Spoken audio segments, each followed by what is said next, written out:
Ko te ākonga tuatahi o te tākai matua o te kōhanga reo, mai I te kōhanga ki ohau, ko Freddie Ray Collier.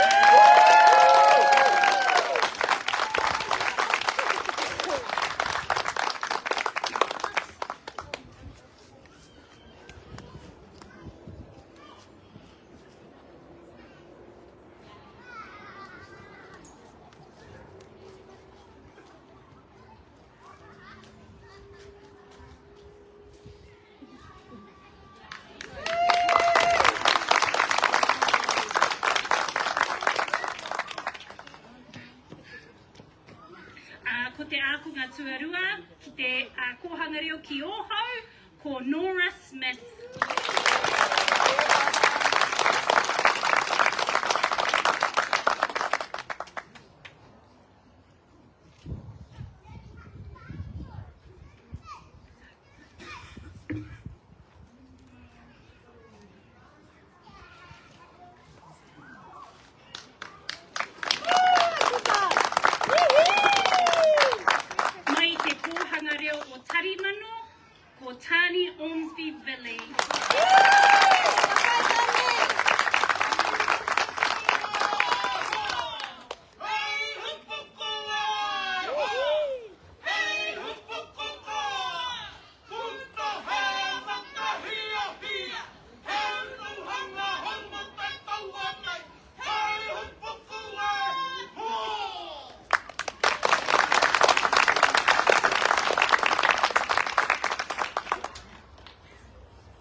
Mai I te kōhanga reo o Tārewa Pounamu, ko J.Y. Whiripo.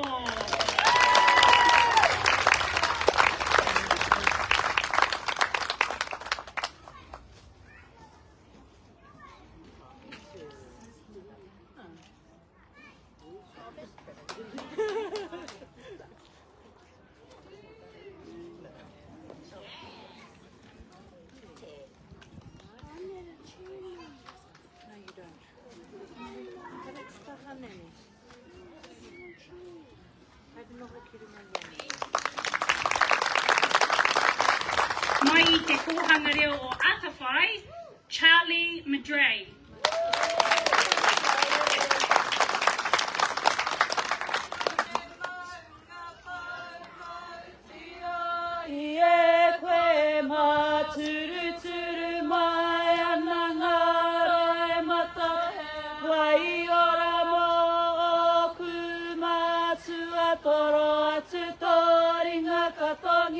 Ki te takiwa, te waiarere nei, ko wai kato tani wharau. Hepi ko he tani wha, hepi ko he tani wharere mai nei, roto taupo nui atia. Ka huri te titiro ki roto hinu e rapuhi atua, e te haumaranga ki raro te kaukaura o pa te tere huri hia mai. Ka ngai ana tō whakaeke ki roto I tō mata waka ki te mokopuna o te motu e noho nei. Te nohanga rangatira o ngā tūpuna matua I te kei o te wakara o tainui tirohi atu ko taupiri te maunga puhia mai nei e te hau e koko ia e. Mai te kōhanga reo o Waitāhanui, ko Darlene Andrews.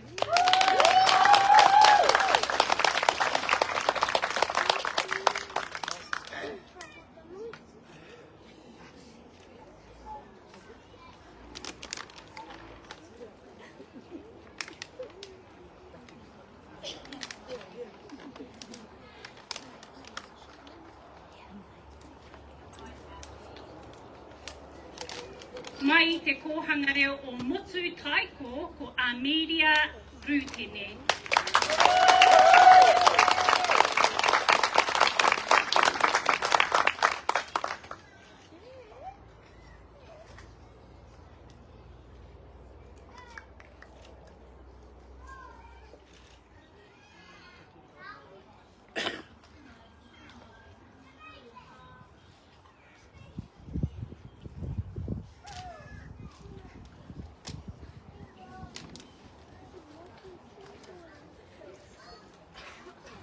mai I te kōhanga reo o Takapū Tiraha ko Maureen Crib.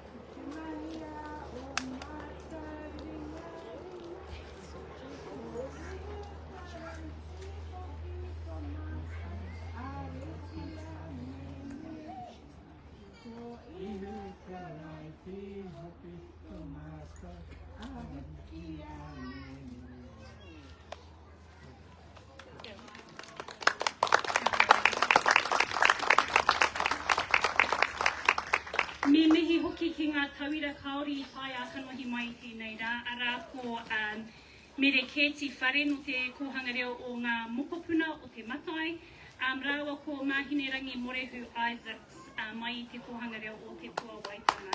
O reira, homai te patikati mo rātai. Anō hoki me mihi ka tika kia whai a te Māori, nōna hui a te kaihautu, te pauako, te kaiako o te tākai matua. Nō reira, me mihi ka tika kia koe a te.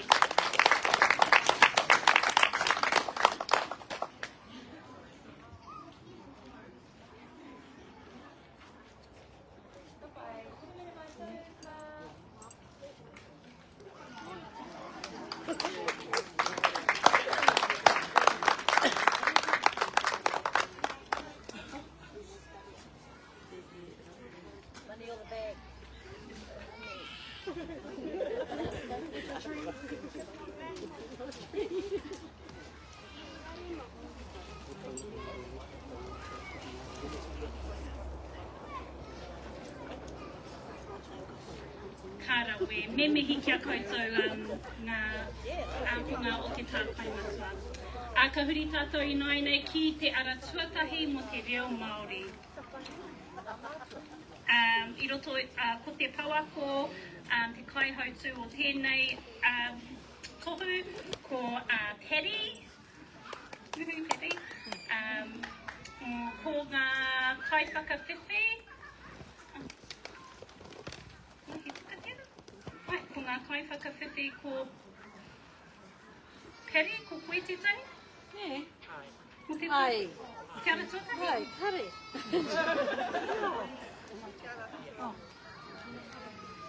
Kia ora. Koe te kaiako. Kei nei tu ingoa.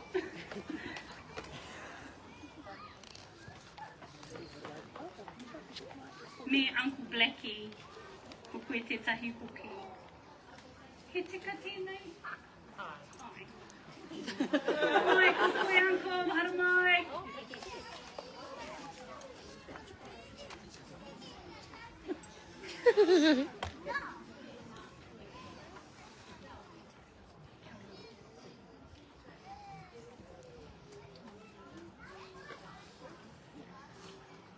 Mai I te kōhanga reo o Horohoro, Rūtera Simeon.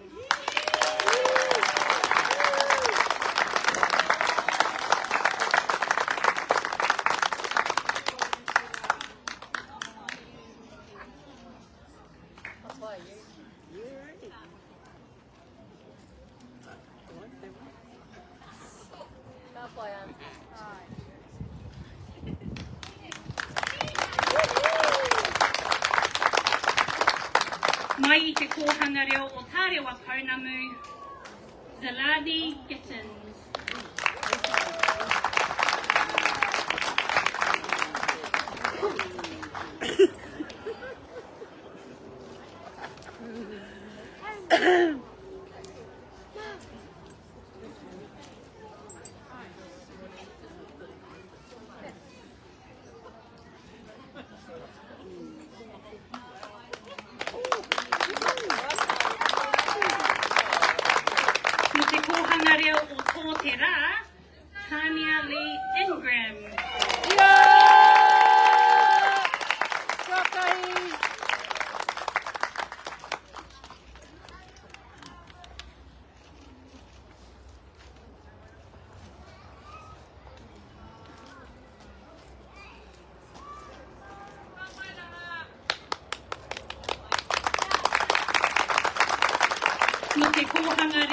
Whakamārie, Susan Papoti.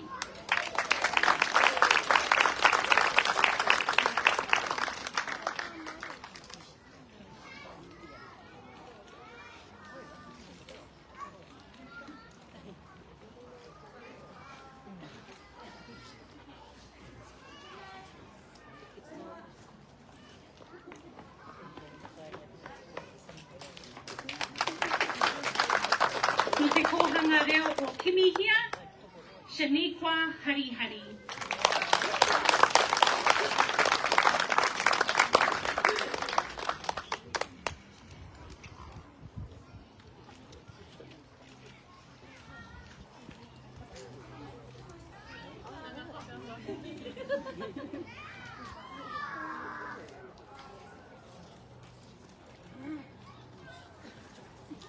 No te kohanga reo o Mutu Taiko ko Shana Habib.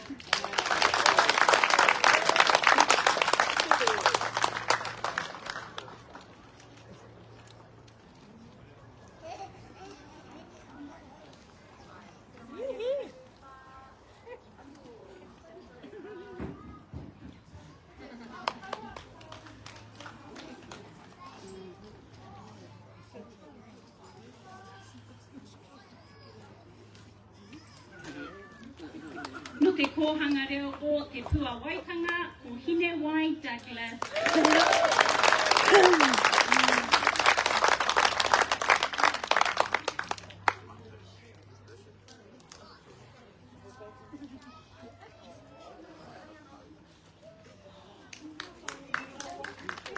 Anō no te kohanga reo o te Korowaitanga ko Caitlin McGlinchey.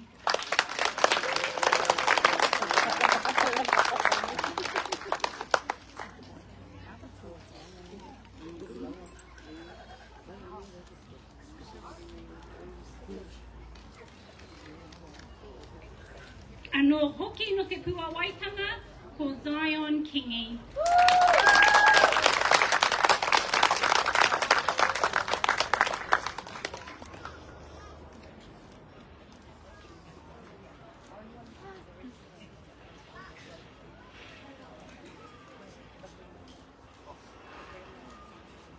No te kohanga reo o Takapūtiraha ko Harley Masters.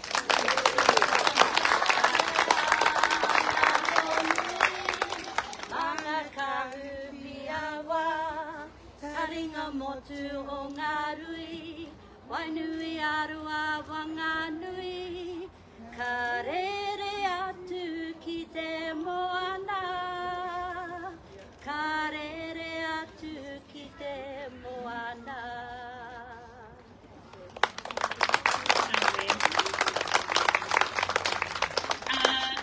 Me whakamihia hoki ngā tauira kaori I taia tinana mai, ana no te kohanga reo o horohoro tira, ara ko Putuha King, Carl Smith, ko te Tauru Kennedy, me ngā huka King. No reira, whakamihia rātou.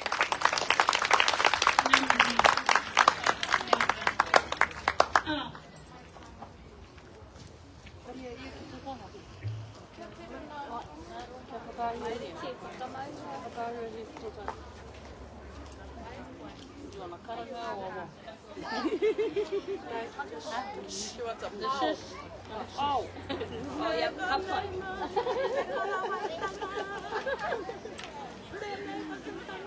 Yes.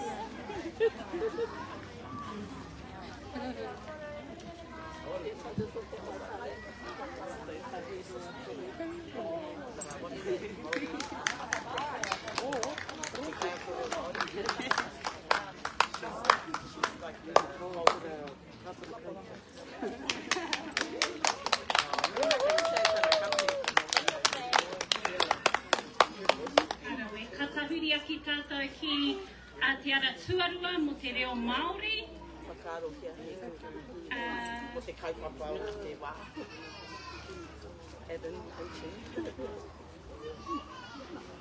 Ko te pawako me te kauhautu o tēnei tohu ko Freddie Ray Collier. Oh, he puku mahi tēnei Freddie Ray. No reira, me mihi atu ki aia. ko ngā kai whakawhiwhi, kei te karangahia a hau ki a Whailolo. Rāua ko Miriama Kingi.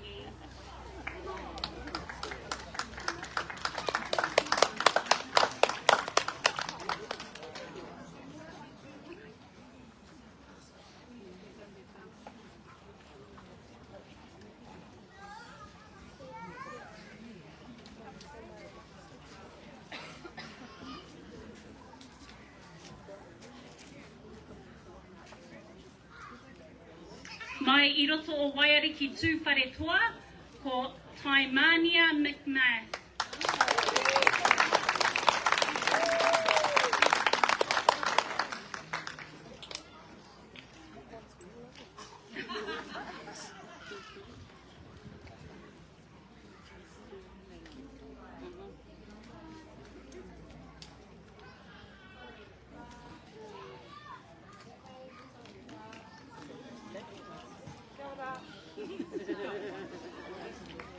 Mai I te kōhanga reo o te koutou, ko bonus ropiha.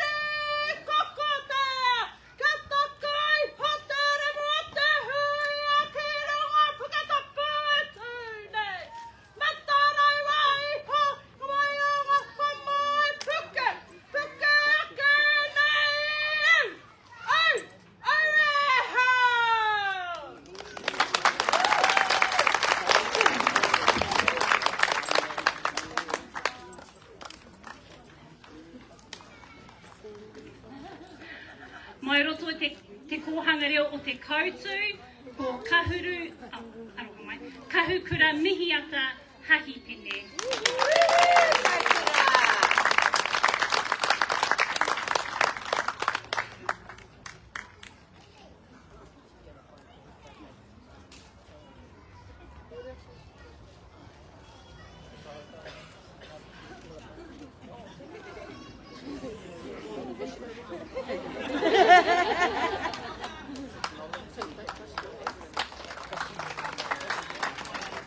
Mai te kōhanga reo o Ngongotaha, ko Tānas Witene.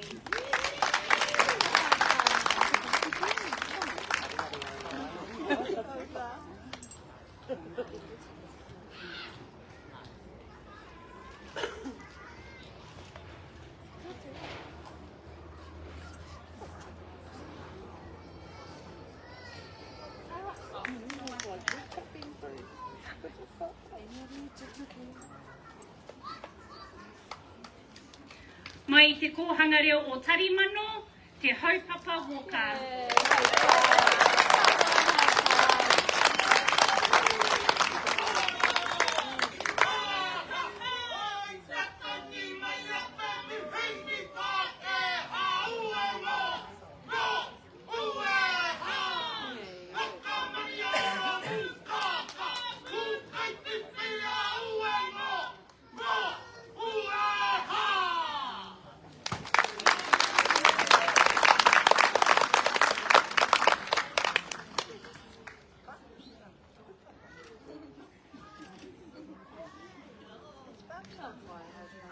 Mai te kōhanga reo o tō te rā, Waiariki honana.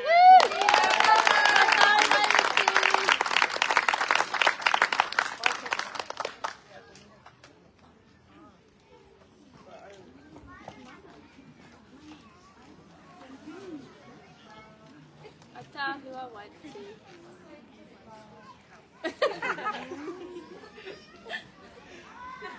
Mai te kōhanga reo o Pipi Wharaurua, Naya Henry.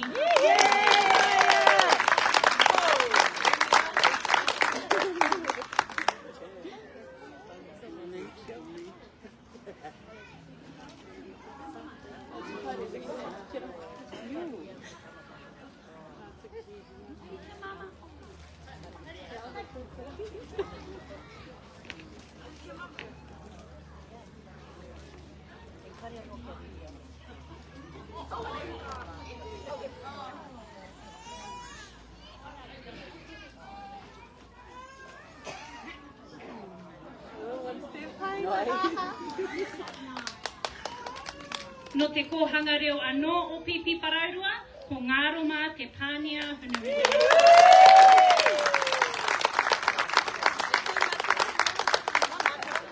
Rai te rānei e taku manawa e, kai ahau konei e tautoko ana i a koe e, ki te taha i a kuhoa, me te pānau katoa, ko koe e taku manawa e.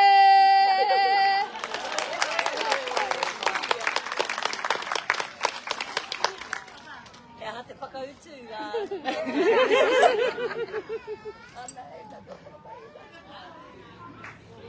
Anō hoki no roto I te kohanga reo o Pipi Parairua, ko Waitangi Henry.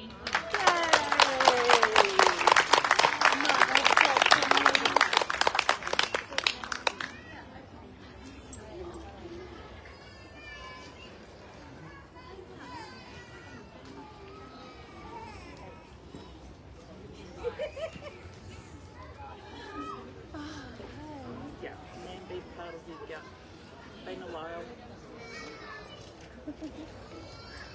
Hey, been a while. Mai I te kohanga reo o Atawhai, Antares Rehua.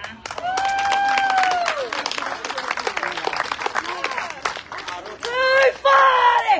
Tūwhare! Ake na! Kei huati a koe mo te kupua te haere! Kei roto, hangama, I te maranga I pakia! Pū maura wai te haere! E kore, hiki I taku rā! Whakapiri au ki te rangi pai maari e hi! Auwe, auwe, auwe hi!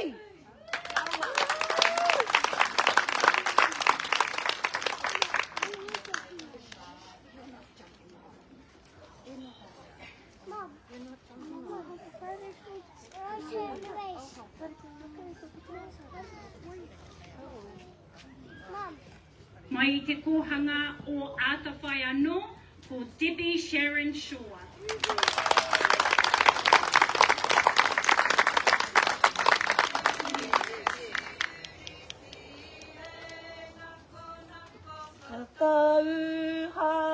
Katauha te papaira ranei, katauha te rangi e tūne.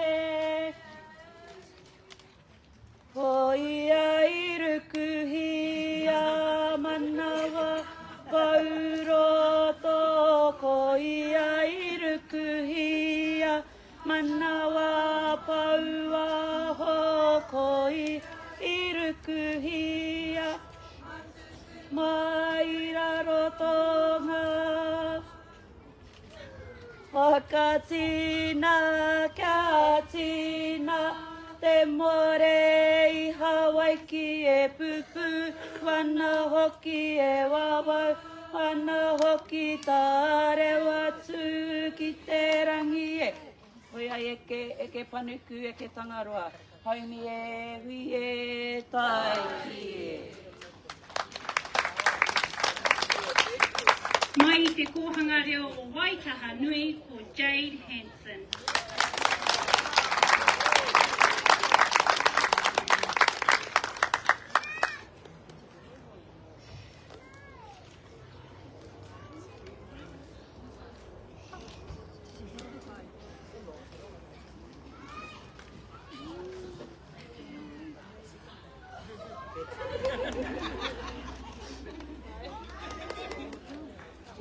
Mai I te kohanga reo o Waitaha Nui, ko Pauline Davis.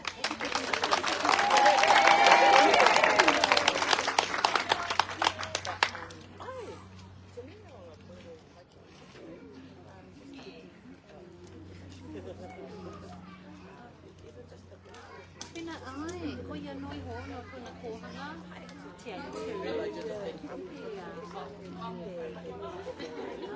Te rua ngā kai kāmera tauirama. Mai I te kohanga reo o Waitaha Nui anō, ko Rauti Simmons.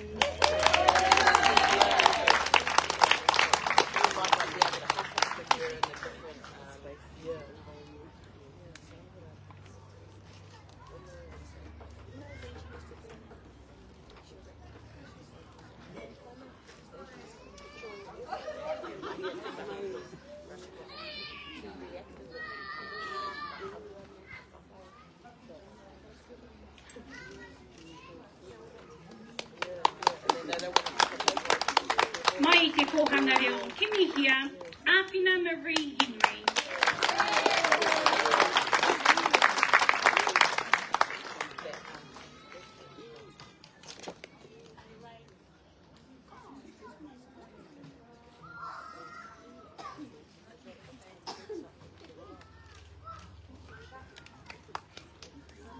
Mai te kohanga reo o te Korowaitanga, Sade, Chardonnay, Marama.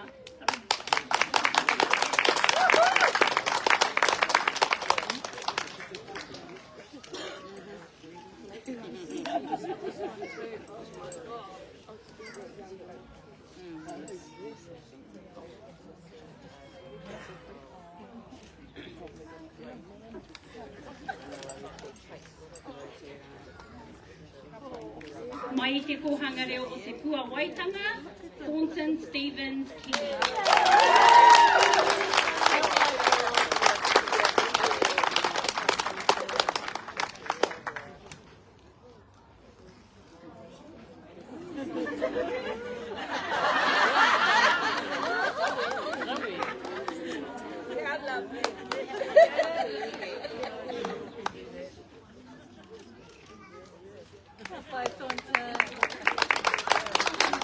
Mai te kohanga reo o te Korowaitanga anō, Kuvatera Davis.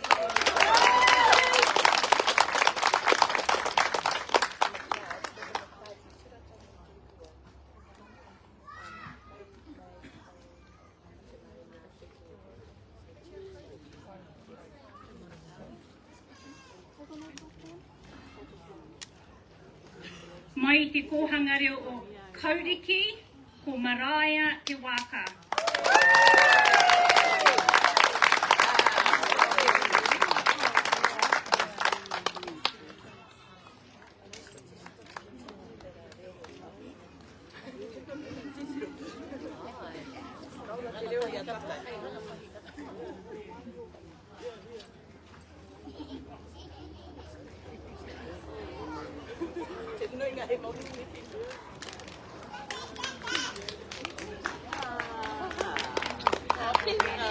Me whakamihia hoki ngā tauira kauri whai a tinana mai, ara ko Mirania Whare no Waitaha, rāua ko Stevie Turetahi no Waitaha nui. No reira, whakamihia ngā ākonga o te ara kua reo mo te reo Māori.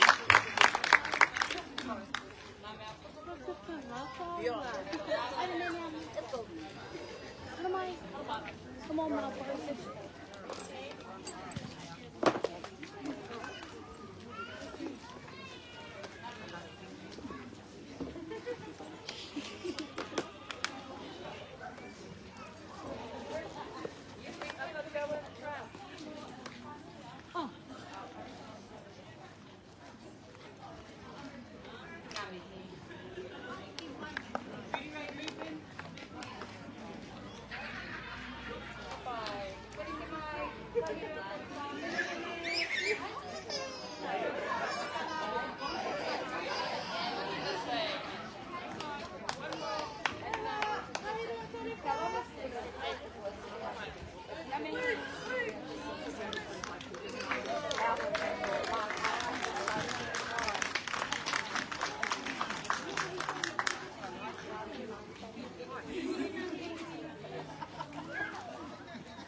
kia ora no tātou te whānau, ka tahuri aki tātou ki te tohu, o ngā tohu nei o te kohanga reo, ara ko te tohu mātauranga whakapakari, tino rangatiratanga o te kohanga reo, ara ko te tohu paitahi tērā.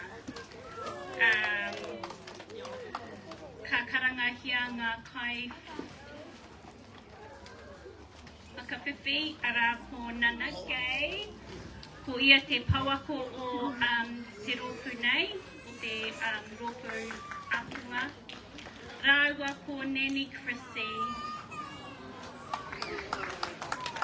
Wai koe Neni Chrissy?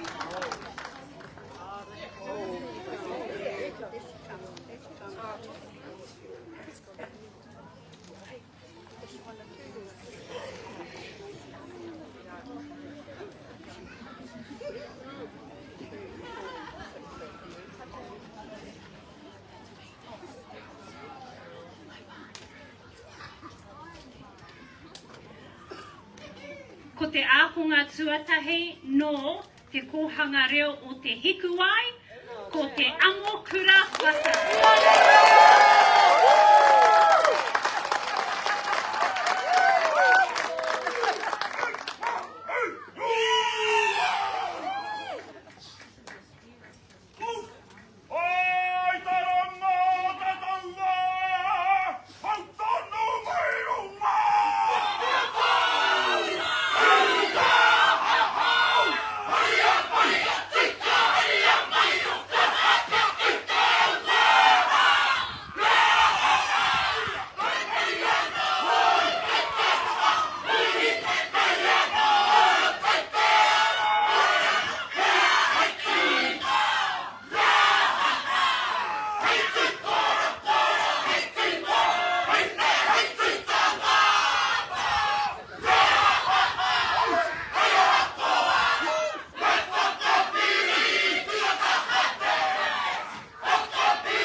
No te kohanga reo o Aorangi, ko te Aumihi McPherson.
Mai I te kohanga reo o Rongopai, ko Pihitahi Wai.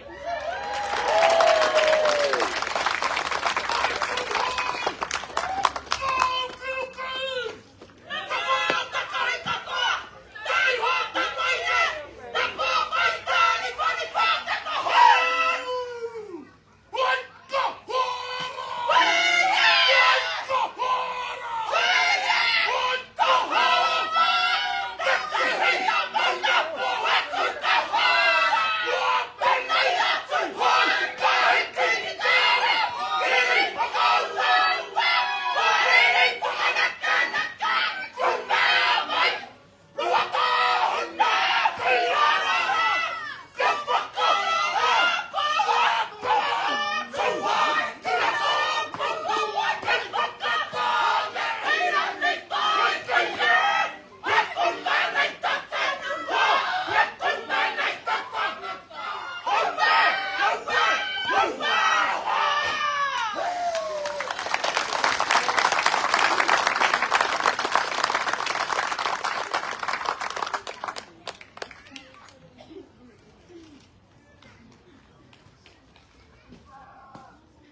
Mai I te kōhanga reo o tō te rā, ko te Tai Awatea Solomon.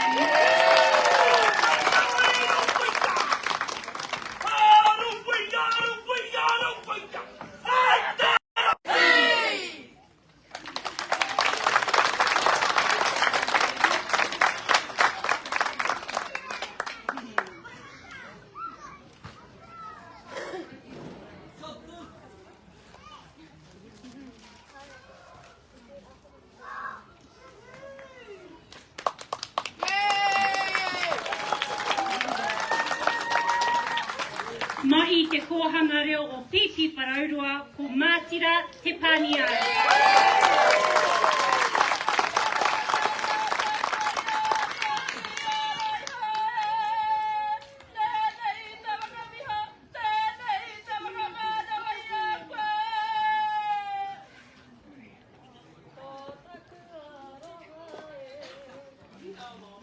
Matai aku ka mo, mareni ana ki ngā maunga, eke ana ki ngā wairere, ko te puna wai, whakabusa kona koa, whātoro ki ngā roko, whakatu anuku.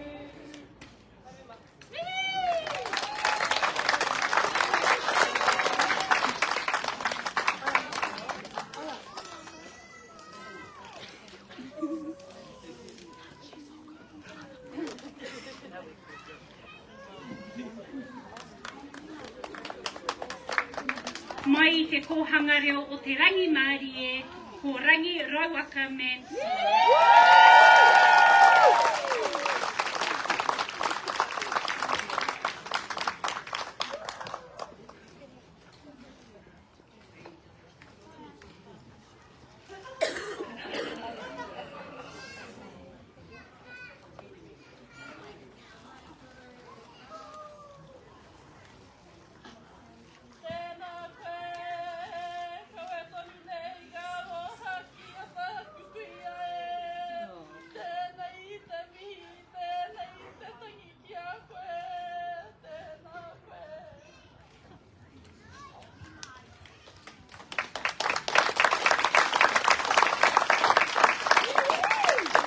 Mai I te kōhanga reo o Atawhai, ko Hayley Rehua.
Mai I te kōhanga reo o Māwake, ko Peri Tauke.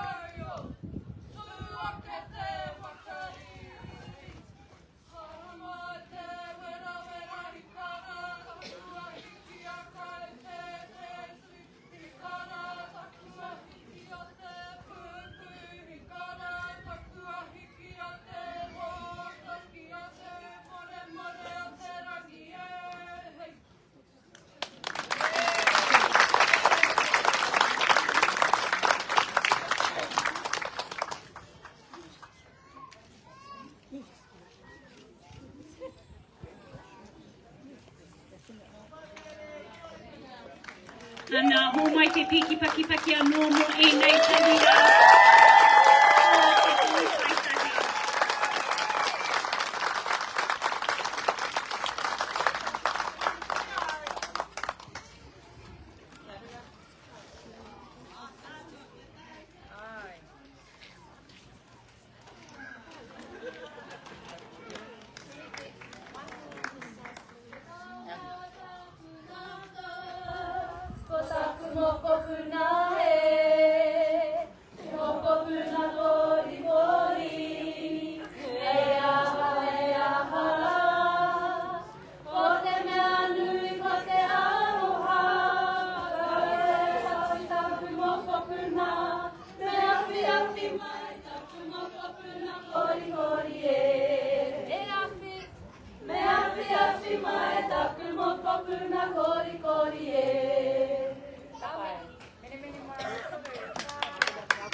Kia ora no tātou, kua tai mai tātou ki te mutunga o te rangi nei, o te ata nei. Ki te whakahonoretia i tēnei wahine, me tōna tohu kairangi. No reira, ka karangahia ngā kai whakawhiwhi, ko Lānia Pōhatu, rawa ko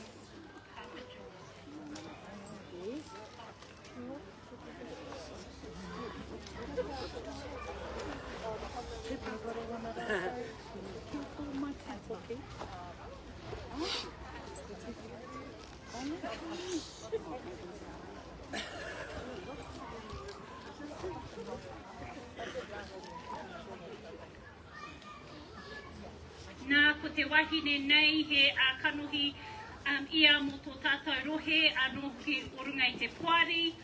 Kua puku mahi ia i roto i tēnei mahi, i roto i tēnei kaupapa o te kōhanga reo. Ana he tika me whakahonoretia ia. Ko ana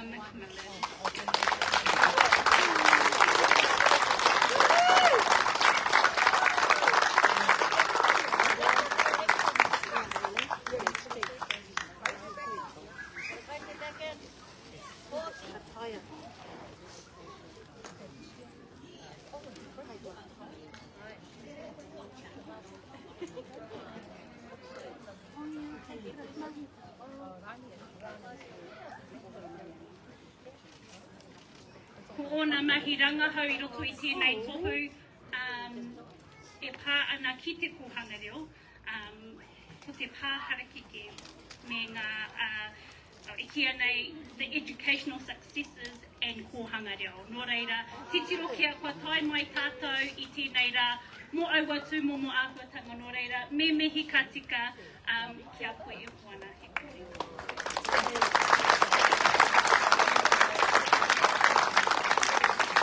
Nō reira, kua tai mai tātou ki te mutunga o tēnei wāhanga. Tēnā tātou, tērā pia kei te hia kai inaianei. Ka tauhiri ake ahau kia Whiri Rei inaianei. Ngā mihi nui.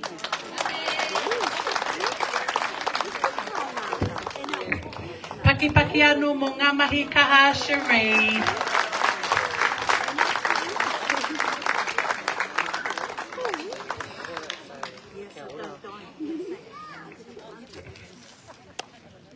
Okay, ki te tūwhera tātou ki te whārangi mō ngā karakia me te waiata whakamutunga, kia tutu mai mātou mō kua tipura.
Kia tātou katoa te ata whai o tō tātou ariki ai hukaraiti.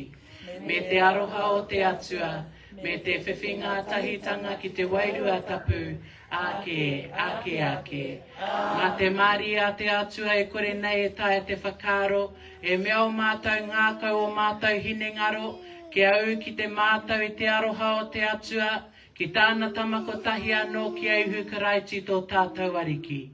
Kia mau ki au ki a tātou te manaki, me te aroha a te atua kaharawa, a te matua, a te tama, a te wairua tapu, Anei, a ake tonu atu. Āmene.